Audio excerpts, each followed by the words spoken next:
男人只是一个不经意的转头，竟看到了女孩的蕾丝边。起初还以为是自己想的太多，但女孩又故意露出香肩，瞬间就让他不再淡定，快速的吻了上去。然而就是这一冲动的行为，却成了他这辈子都抹不去的伤。为此女孩连工钱都不要，就伤心欲绝的离开了老板家。但事情并没有就此结束，很快女孩就找到律师咨询，想通过正当的合法权益向老板索要一点工资赔偿。可律师一听是职场骚扰，而且对方还是个知名作家，立马就兴奋的算了起来。这不算不知道，一算把女孩都吓傻了。一旁的母亲更是两眼放光。Eso es mucho dinero que nosotras le vamos a pedir。律师的意思很明显，一旦遭遇名人骚扰，几乎就是一条秘而不宣的财路。因为名人都很爱惜羽毛，所以在一般的情况下，你想要多少就会给多少。听到律师如此的自信，女孩也就放心的签下起诉书。果不其然，男人不仅没有和法官辩论，还直接掏出怀中的钢笔。¿Cuánto piden? Bueno, incluyendo los gastos legales, 1.862.000 pesos. Pero es una cifra de referencia. 男人举手示意，并毫不吝啬地丢出支票。女孩心虚地低下头去，根本不敢与男人直接对视，而男人却冷冷地看了她一眼，决定要为刚死去的妻女复仇。因为起诉书刚寄到家里，恰巧男人不在家，信件由患有抑郁症的妻子接收。可由于寄件人是常来的露西，妻子就果断拆开信封查看，结果看到丈夫因骚扰露西，被法院直接起诉，当即就感觉胸闷气短，赶忙施下几颗药片，可情况却并没有缓解，反而变得更加严重。因为在给女儿洗澡时，孩子不停地喊着露西的名字，甚至还要找露西一起玩耍，这让本就抑郁的妻子更加烦躁，瞬间爆发了激动的情绪。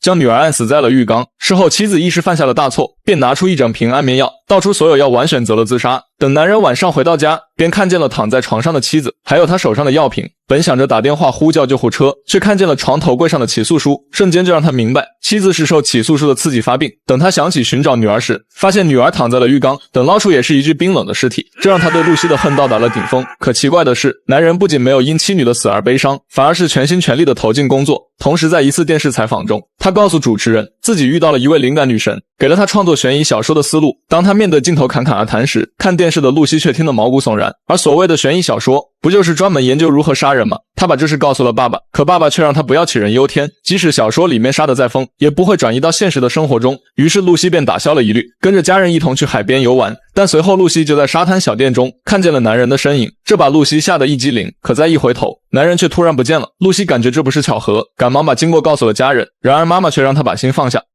Por lástima dejaste que el asunto le salga gratis.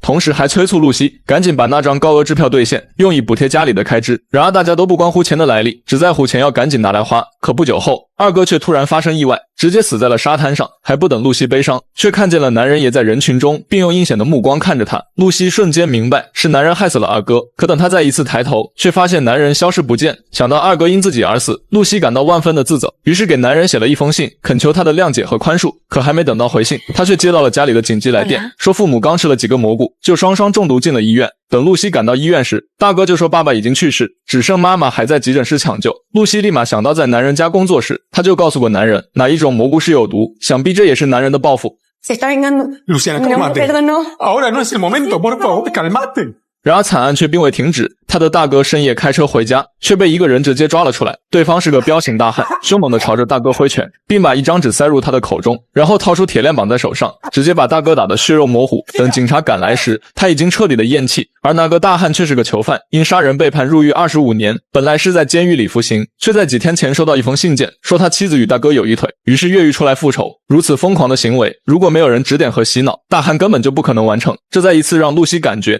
一定是男人在背后操纵杀人，可他们没有直接性的证据，为此没有人会相信他的话。曾经多么温馨的一家人，现在却仅剩瘫痪的妈妈和一个年幼的妹妹，这让露西感到前所未有的恐惧，所以她把妹妹看得很紧，并且10年如一日的接送上下学。好巧不巧，露西竟在学校旁边的小店里看见了曾经的男人，这让她高度的紧张起来，感觉男人可能要对妹妹下手。回家后的她思来想去，搞得整个晚上彻夜难眠，但突然让她想到了一个人，就是男人曾经的死对头老雷。当时因写书怎么也写不过男人，最后只能去报社当起了记者。于是他给老雷打去了电话，说要爆出男人的猛料。这泼天的富贵突然降临，促使他连夜向着露西的家赶去。结果路上碰到了一起火灾，是一家养老院被人故意纵火，并且烧死了很多老人，然而其中就有露西的妈妈，这让老雷不敢相信。这一情节竟在男人的小说里出现过，更让他不敢相信的是，纵火者竟然和小说里一样，是个喜欢绑着汽油桶点炮的精神病。事后他和露西彻夜长谈，甚至把露西的故事和遭遇写出来，利用报社的身份进行发表，希望能给男人一个致命的打击。可总编看了直接否决，表示这就是纯粹的作假行为，他们并没有确凿的证据，就指控别人是在杀人，一旦被对方起诉，就连报社也要吃不了兜着走。为此，老雷开始进行详细的调查，并抓住死亡事件里的细节，希望能从中找到确凿的证据。首先，他找到露西二哥溺亡的报道，发现二哥是一名救生员，在事发的当天，海上突然刮起了巨大的风浪，而二哥却看见有人溺水，就立马前去救援，结果自己却不幸遇难。但作为关键的证人，那个溺水者却始终都没有露面，所以二哥只能被认定为工伤。而露西父母吃的毒蘑菇，则是附近常见的一种野生菌，样子更是像普通的香菇。同时，邻居也可以证明，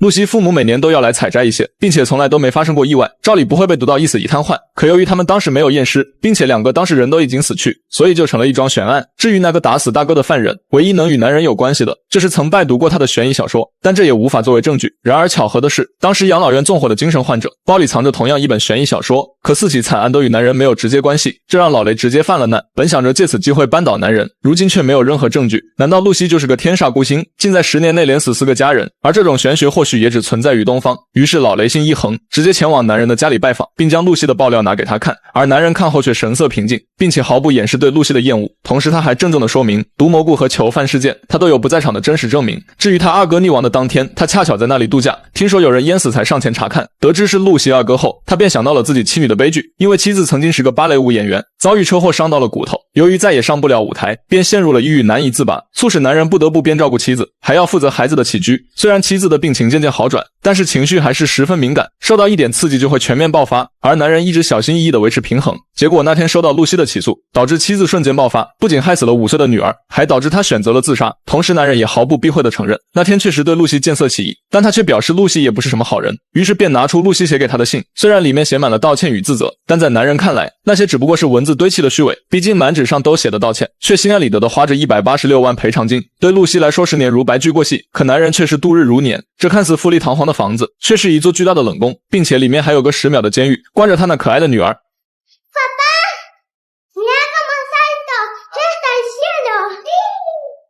这瞬间让老雷心酸，同时给了他莫名的同情。想想在此之前，他还一直同情着露西，觉得她才是性骚扰的深度受害者，不仅自己遭到煎熬，还连累了家里的所有人。可看完男人的视频后，老雷心里也有点失去平衡，谁的痛苦不是痛苦，谁的家人又不是家人呢？假如当时露西没有过分的要求，或许也不会遭到男人的报复。虽然他没有亲自参与任何一起凶案，但他却以露西为原型，写了一部莫无虚有的报复性小说，并且通过铺天盖地的宣传，让这部小说畅销50万本。当沉浸故事里的读者得知此书是由真实事件改编而来，更是对露西一家持有偏见，并且让个人英雄主义瞬间爆棚，导致他们按照书中的杀人方式为主人公打抱不平。而身为一名记者的老雷，觉得自己有义务揭露男人的用心，于是再一次回到报社，恳求总编能够准许发表爆料，结果惹来总编的暴怒，暂停了他的记者采访资格。而另一边的露西，在妈妈被无缘无故烧死后，她把唯一的妹妹看得更紧，生怕自己稍微疏忽就会惨遭到男人的毒手。然而进入青春期的妹妹却越来越烦露西毫无边界的看管，而且还背着露西迷上了男人曾经的爱情小说，甚至陷入了恋爱脑模式，这让本就焦虑的露西不知所措，只能吞下几片镇静片，然后独自找到老雷帮忙，希望他能告诉自己男人的踪迹。正好电视正在播报男人将在今晚为新书做发布会，于是两人赶忙前往现场。老雷凭借自己的记者身份，悄悄将露西带进了发布会现场。此时男人正西装革履，对里面的主人公侃侃而谈，可他的每一句话似乎都是在说给露西听一样。 La venganza, la justicia es completa. En el Génesis, Dios nos advierte que quien matara a Caín recibirá un castigo 7 veces mayor.